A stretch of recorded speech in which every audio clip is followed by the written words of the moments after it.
நீங்க ரொம்ப விரிவா உங்களுடைய அரசியல் அனுபவத்திலிருந்து சொன்னீங்க. பார்வைகள்ல இங்க அவங்களுடைய தமிழ்நாட்டிற்கான என்ன அரசியலை முன்வைக்கிறாங்க அப்படிங்கிற ஒரு கேள்வி முன்வைக்கிறீங்க. அவங்க இங்க தமிழ்நாட்டில் இந்து மக்கள் அல்லது இந்துத்துவா இதற்கான ஒரு தேவை இருக்கு அப்படின்னு சொல்றாங்க. அதற்கான ஆதரவு தளம் இருக்கு. அவர்களுக்காக நாங்க பெரும்பான்மை மக்களுக்கு குரல் கொடுக்கிறோம் அப்படின்றாங்க. இது ஆன்மீக பூமி அப்படின்னு தொடர்ச்சியா ரொம்ப நாளா சொல்லிட்டு இருக்காங்க. நீங்க ரெண்டு பக்கத்துல இருந்து பார்த்தவருங்கிற அடிப்படையில் இது எந்த பூமியா இருக்கு, எது எடுபடும் நினைக்கிறீங்க சார்?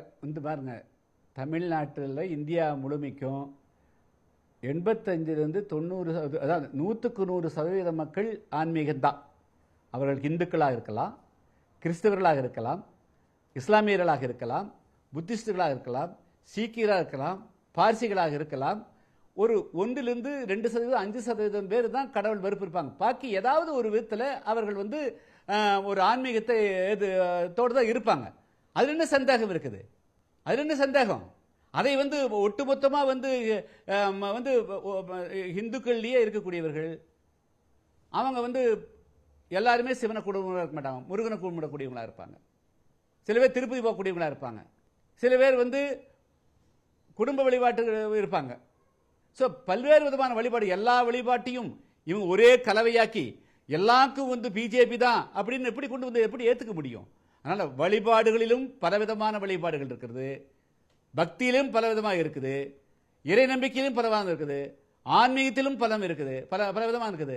அதனால் ஆன்மீகம் என்று சொல்லிக்கொண்டு இவங்க ஒரே ஒரு புள்ளியில் அதனால் ஆன்மீகத்தை நாங்கள் ஏற்றுக்கிறோம்னு சொல்லிட்டு ஓட்டு கேட்டால் அது கிடைக்காது. ஆன்மீகத்தில் எல்லாருமே ஆன்மீகத்தை முதல்ல அரசியலை, மத நம்பிக்கைகளை, கடவுள் நம்பிக்கைகளை முதல்ல அரசியலிருந்து என்னைக்கு பிஜேபி ஒதுக்குதோ அன்னைக்கு தான் பிஜேபி நிரந்தரமாக அது தமிழ்நாட்டில் மட்டும் இந்தியாவிலே காலூன்ற முடியும்.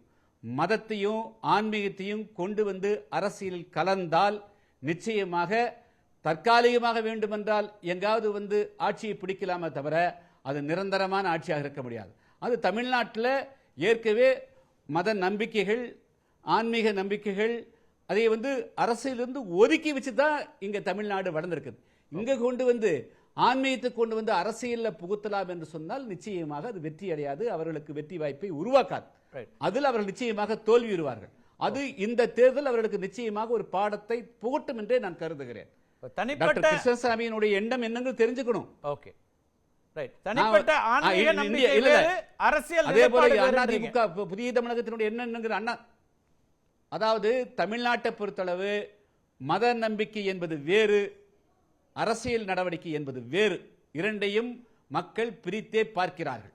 இப்ப பிரதமர் மோடியோடைய 10 ஆண்டு அதை புரிஞ்சிக்காம நாங்க வெறும் காவியில, அதாவது திருவள்ளுவருக்கு காவி இல்ல, திருவள்ளுவருக்கு காவி போடுறது, பாரதியாருக்கு காவி ஆக்குறது, இதெல்லாம் வெறுப்புணர்வைத்தான் உண்டாக்குமே தவிர தமிழ்நாட்டு மக்களோடு அவர்களால் இதயபூர்வமாக, உள்ளபூர்வமாக அவருடைய மனதுக்குள்ள வர முடியாதுங்க. முதல்ல ஆன்மீகத்தை ஆன்மீகமா மட்டும் வச்சுக்கோங்க. நீங்க அரசியல் வேறையா பாருங்க. அரசியல்னா நான் ரோடு போட்டு கொடுப்பேன், கட்டடம் கட்டி கொடுப்பேன், மக்களுடைய வாழ்வாதாரத்தை மேம்படுத்தி கொடுப்பேன், உங்களுக்கு பல்வேறு திட்டங்களை கொண்டு வரும்னு சொல்லணுங்க.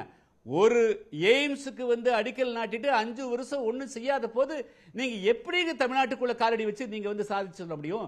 நாங்க வளர்ந்துட்டோம். எதை வச்சு வளர்ந்தீங்க? உங்களுக்கு வளர்றதுக்கு உண்டான அடிப்படை ஒரு உண்ணாவிரதம் இருந்தீங்களா? ஒரு ஆர்ப்பாட்டம் பண்ணீங்களா? ஒரு பேரணி நடத்தீங்களா? மக்களுடைய பிரச்சனை ஏதாவது எடுத்தீங்களா? தமிழ்நாட்டில் அத்தனை அரசியல் கட்சிகளும் அடிபட்டு, உதைப்பட்டு, சிறை சென்று, பல தியாகம் செய்து, உயிர் தியாகம் செஞ்சு அதுக்கு பிறகு ஒவ்வொரு அரசியல் கட்சி வளர்ந்துருக்குது.